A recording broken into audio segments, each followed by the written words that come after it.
And welcome back.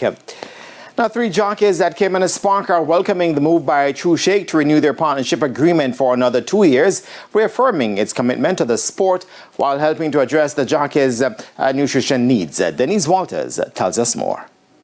In 2024, in a historic move at Cayman Spark, TruShake became one of the first corporate brands to sponsor not just the sport, but its athletes, partnering for jockeys. Champion jockey Radish Roman, runner-up Tevin Foster, and 2023 champion Ryan Lewis, who also finished in the top 10 of the 2024 Jockeys Championship, were on hand for the signing. It's a very important contract because, as I say, it's good for the game and sponsorship is very good. It's a very good feeling to be a part of the TruShake family, and I really appreciate the contract. It's a wonderful feeling, and it's a great achievement. Not just a 1 year, but 2 years.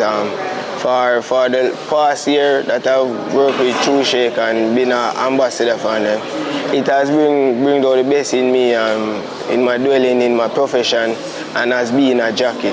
My experience was good.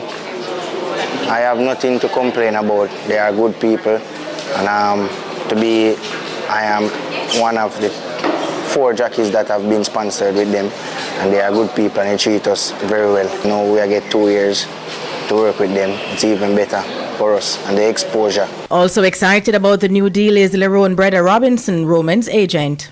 Anytime you win is a good feeling. I'm really grateful for that feeling to be the winning agent. The initiative from TruShake is really appreciated by me and also Mr. Roman, and we're looking forward to bigger and better things. For sponsor and marketing consultant at Cayman Spark, Carol Beckford, it goes without saying that the jockeys are an asset at the track. It's a sacrifice for the young athletes, because the jockeys are athletes and they have to maintain and they have to ride, and just like any other football or netball or track and field athlete, the commitment and dedication that they have is important. And as Lauren Mahfood says, it's important they have selected and chosen carefully the people who they partner with. Beckford adds, Cayman Spark is always open to partnerships, and not just the top 10 jockeys, but their agents and some other areas of the business that we're looking forward to. So for the 80+ race days that we have, there are lots of areas of the park that we can partner. We're looking forward to a great championship, yes, for the jockeys, but certainly for Cayman Spark on a whole. Javanil Patterson is the other jockey among the 4 whose partnership agreement was renewed, and he too finished in the top 10 last season. Denise Walters for TVJ Sports.